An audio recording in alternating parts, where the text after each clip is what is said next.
Good evening friends, कैसे हो? आशा करता हूँ आप सभी ठीक होंगे। आज का करंट अफेयर से हम स्टार्ट करते हैं। आज दिनांक 22 सितंबर 2025 है। तो जो सबसे इम्पोर्टेंट है वो बीसीसीआई के जो अध्यक्ष है मिथुन मिन्हास नए अध्यक्ष बने हैं। बहुत ही इम्पोर्टेंट है, आपको याद रखना है कि जो बीसीसीआई के जो अध्यक्ष बने हैं वो है मिथुन मिन्हास। क्या नाम है इनका? मिथुन मिन्हास। याद कर लीजिए, कहीं न कहीं किसी किसी एग्जाम में चांस ज़्यादा है कि बीसीसीआई के अध्यक्ष मिथुन मिन्हास, इनका नाम का अनाउंसमेंट वगैरह 28 सितंबर को किया जाएगा, पर आपको ये याद रखना है कि बीसीसीआई अध्यक्ष मिथुन मिन्हास। आईएमएफ है, आपको पता है। तो उन्होंने भारत का जो यूपीआई का जो डिजिटल जो पेमेंट सिस्टम है ना, उसको वर्ल्ड लेवल का मॉडल बनाया बताया। बहुत ही इम्पोर्टेंट चीज़ है कि इसमें आईएमएफ जैसी संस्था भारत की यूपीआई की मतलब एक तरीके से वैश्विक लेवल पे मॉडल बता रही है, तो कहीं न कहीं ये हमारे लिए इम्पोर्टेंट है। क्वेश्चन नहीं आएगा, पर मतलब इसका इम्पोर्टेंस देखिए कि कितना इम्पोर्टेंट है ये। बस क्वेश्चन तो यही आएगा, बीसीसीआई के अध्यक्ष मिथुन मिन्हास। ये अब है स्पोर्ट्स। स्पोर्ट्स में हम बात करेंगे नेक्स्ट कि भारत के राम भगत, सुकांत स्टेप और कृष्णा नागर, है ना, इन्होंने चीन पैरा बैडमिंटन इंटरनेशनल प्रतियोगिता में शानदार प्रदर्शन करते हुए पदक जीते हैं। ये आपको याद रखना है। 18 महीने बाद में जो वैभव ने शानदार वापसी करते हुए पुरुष के एकल SLW3 वर्ग में गोल्ड मेडल जीता है। याद रख लीजिए, वैभव ने क्या जीता है? गोल्ड मेडल जीता है। वहीं सुकांत ने अपने नाम पर 2 रजत पदक जीते हैं।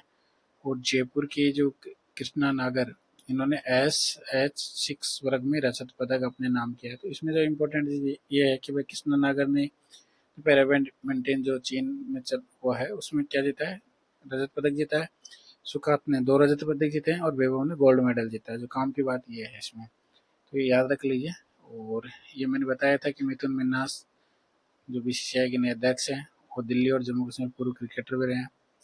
फिर हम बात कर रहे हैं कि ये सात्विक साईराज और ये चिराग शेट्टी वाली ये जोड़ी आपको ये याद ही रखना है। मतलब ये यहाँ चाइना मास्टर 2025 में सिल्वर मेडल जीते हैं। तो ये जोड़ी क्या है जी? कोरिया के किम बोन और शियो सेयुंग से हार गई थी। तो उनको जैसे कोई फाइनल में जाता है तो उसको कोई न कोई पदक मिलता होगा ना, तो इनसे हार गई थी, तो रजत पदक से ही संतोष करना पड़ा। ये आपको याद रखने वाली बात है कि सात्विक साईराज और चिराग शेट्टी वाली जोड़ी है उसको मतलब कहाँ से कौन हराया, तो ये थोड़ा बहुत याद रहे। कोरिया के किम बोन और शियो सेयुंग के द्वारा इनको हराया गया और ये रजत पदक से संतोष लेना पड़ा ना, तो ये याद रखने लायक बात है। अब नेक्स्ट, अब राजस्थान स्पेशल सीरीज हमने चलाई रखी है। राजस्थान स्पेशल सीरीज में हम जो राजस्थान से रिलेटेड क्वेश्चन है ना उनको लेते हैं, और उनमें जो बहुत इंपॉर्टेंट है वो लेते हैं ना। जैसे अब है राजस्थान डोमेस्टिक ट्रेवल मार्ट, है ना, ये कहीं की किसी न किसी एग्जाम में पूछे जाने की संभावना ज़्यादा है। तो ये जयपुर में हो रहा है। वो क्वेश्चन बनाएगा राजस्थान डोमेस्टिक ट्रेवल मार्ट कहाँ हो रहा है? जयपुर में हो रहा है। चलो भाई ये भी बात ठीक है। वो अगला क्वेश्चन बनाएगा कि federation of hospitality and tourism of Rajasthan FSTR और राजस्थान पर्यटन विभाग के जॉइंट उसमें चल रहा है तत्वाधान में, है ना। तो इसमें 2 तरीके से क्वेश्चन पूछेगा Rajasthan domestic travel mart Jaipur में, और ये दोनों जो संस्थाएं हैं ये दोनों मिलकर इसको आयोजन कर रही है। तो ये बहुत ही इम्पोर्टेंट चीज़ आपको याद रखने लायक बात है कि ये क्या है। कार टी सेल थेरेपी सुविधा, तो राजस्थान का पहला सरकारी हॉस्पिटल है अपना SMS हॉस्पिटल जयपुर, तो वहाँ पे ये फैसिलिटी है। तो इसमें इम्पोर्टेंट ये इतना नहीं है, पर ये वाला इम्पोर्टेंट है ये राजस्थान के लिए, याद कर लीजिए। फिर कल हमने बहुत सारी चीज़ें की थी, तो उसमें मैंने बताया था कि H1B वीज़ा क्या है, आपको याद होगा, याद कीजिए क्या है H1B वीज़ा क्या है। तो मैं बता देता हूँ कि अमेरिका में कोई भी मान लीजिए वहाँ पे नौकरी का वगैरह करना चाहता है, तो और वहाँ की कंपनी किसी को हायर करना चाहती है, तो उनके लिए वीज़ा अनिवार्य है और उसकी फीस बढ़ा दी गई थी, तो इसलिए ये अभी चर्चा में है। तो ये आपको याद रखना है ना। आहिस्ता रूप से नियुक्ति करने की अनुमति देता है। फिर मैंने नेक्स्ट कुछ जो दादा साहेब फाल्के पुरस्कार किसको दिया गया 2023 का, याद कर लीजिए। मुझे बताइए किसको दिया गया है। आप खुद से बोलिए, मतलब जो मैं पूछता हूँ ना कि किसको दिया गया था, आप खुद से बोलिए। दादा साहेब फाल्के पुरस्कार 2023 का किसको दिया गया? मोहनलाल जी को। दादा साहेब फाल्के पुरस्कार किसको दिया गया? मोहनलाल जी को। मलयालम अभिनेता जो मलयालम अभिनेता दादा साहेब फाल्के पुरस्कार दिया गया मोहनलाल जी को ना। और बताइए नेक्स्ट कि देश का पहला केंद्र शासित प्रदेश ऐसा कौन सा है जिसने शून्य मात्र मृत्यु दर हासिल की है। तो मात्र मृत्यु दर का मतलब क्या रहता है कि जैसे मतलब डिलीवरी के टाइम पे जो महिलाओं की मौत वगैरह हो जाती थी ना, तो उसमें ऐसा कौन सा मतलब यूटी है अपना जिसमें जीरो है, मतलब वहाँ पे आप समझ सकते हैं कि वहाँ पे हेल्थ वगैरह की फैसिलिटी कितना शानदार होगा। तो वह है पुडुचेरी, ये याद रखने लायक बात है। फिर हम मैंने एक पूछा था कि भारत की ऐसी कौन सी फिल्म है जो ऑस्कर 2026 की भारत की तरफ से आधिकारिक एंट्री बनी है। तो वो है होम बाउंड। क्या थी? होम बाउंड, याद कर लीजिए। फिल्म मेकर है नीरज गेवन।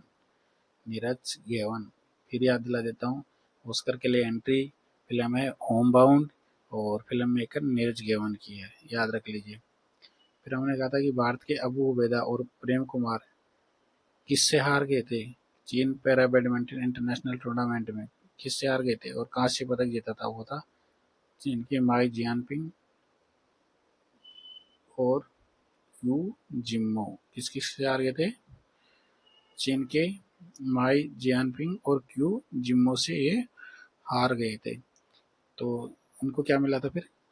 रजत कांस्य पदक मिला था। तो ये बहुत इंपॉर्टेंट है, वो डायरेक्ट पूछेगा, इसमें पूछेगा। तो हम नेक्स्ट है सीबीएसई नेशनल मुक्केबाजी प्रतियोगिता महेंद्रगढ़ हरियाणा में हुई। तो उसमें राजस्थान की जो वर्धिनी चौधरी ने गोल्ड मेडल जीता। राजस्थान की जो तैयारी कर रहे हैं भाई दोस्तों, याद कर लो कि राजस्थान की वर्धिनी चौधरी ने सीबीएसई नेशनल मुक्केबाजी प्रतियोगिता महेंद्रगढ़ हरियाणा में हुई है, तो उसमें गोल्ड मेडल जीता। ये बहुत इंपॉर्टेंट है राजस्थान तैयारी करने वाले के लिए। और ये तो और भी इम्पोर्टेंट है, ये तो मतलब 99% है, किसी न किसी में पूछेगा राजस्थान वालों के लिए। ये राज्य स्तरीय हिंदी दिवस समारोह 2025 कथा श्रेणी का जो हिंदी सेवा पुरस्कार है ना, वो किसको दिया गया है? काफी बार पूछा गया है, बताइए कथा श्रेणी का किसको दिया गया है?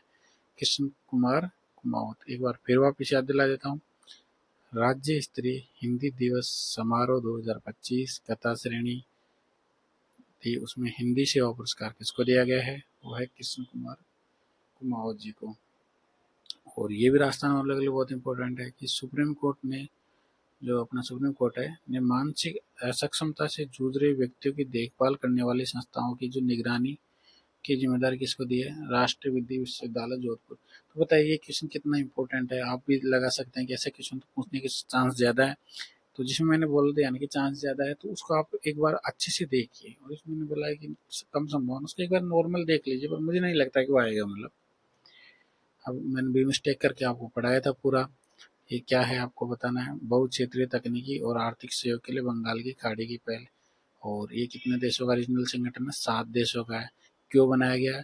कि इकोनॉमी और तकनीकी सहयोग को बढ़ावा देता है। और मैंने आपको बताया था कि भाई ये यहाँ से चाइना का मालों का सप्लाई होता है, वो एक छोटा सा वो है, वहीं से चाइना माल सप्लाई करेगा तो उधर से ही करेगा ना, अदरवाइज ऐसे तो घूम के तो आएगा नहीं। यहाँ से उसका माल सप्लाई होता है। तो ये बहुत इंपॉर्टेंट था। तो 1997 में बैंकॉक डिक्लेरेशन के माध्यम से संगठन बना था। ये दक्षिण और दक्षिण पूर्वी पूर्वी एशिया को जोड़ने वाला एक महत्वपूर्ण मंच के रूप में। कोई भी संगठन बनता है ना दोस्तों, तो कहीं न कहीं उसके राजनीतिक, रणनीतिक, सामरिक मतलब आर्थिक बहुत सारे रहते हैं। तो मिस्टेक क्या रहता है, जैसे ये बंगाल की खाड़ी है, तो उसमें कहीं न कहीं इंडिया का दबदबा रहेगा। और ये अपने दोस्त के जो कंट्री है मतलब इंडिया के, उनके साथ मिलके इस क्षेत्र में मतलब पीस वगैरह स्थापित करेगा। तो इसलिए ये इम्पोर्टेंट है। एक बार हम देख लेते हैं कि आज मैंने कौन कौन से इम्पोर्टेंट बताए थे। एक बीसीसीआई अध्यक्ष मिथुन मिनास, याद कर लीजिए, मिथुन मिनास ने अध्यक्ष बने हैं। एक मैंने ये बताया है कि कृष्णा नागर ने SS6 में रजत पदक जीता। और वैभव जी ने SLW3 में गोल्ड मेडल। सुकांत नाम 2 रजत पदक जीते। और ये आपको पता है सात्विक साईराज और चाइना मास्टर 2025 में ये जो कोरिया की ये जोड़ी थी उससे हार गए और रजत पदक जीता। और इसमें मैंने ये बता ही दिया था, ये तो आपको इम्पोर्टेंट है ही, याद रखना ही है। ये इतना इम्पोर्टेंट नहीं है। इसमें फिर याद दिला देता हूँ भाई, दादा साहेब फाल्के पुरस्कार तो याद कर ही लो भाई, मोहनलाल जी को। और ये वाला तो ये दो तो याद करके रखो, जैसे होम बाउंड आधिकारिक एंट्री थी नीरज ऑस्कर के लिए, ये इम्पोर्टेंट है ना। और ये राजस्थान वालों के लिए मैंने बता ही दिया था कि कल की डिस्कशन है, मैं इम्पोर्टेंट एक बार दोबारा हाईलाइट कर रहा हूँ, ये इम्पोर्टेंट है ही। तो दोस्तों इसी प्रकार से हम और मतलब क्या रहता है कि जैसे मैं बहुत सारी चीज़ें से देखता हूँ कि कौन सा इम्पोर्टेंट है, उनमें जो इम्पोर्टेंट है उनमें जो बहुत इम्पोर्टेंट है मैं उसको उठाता हूँ और आपको पढ़ाता हूँ।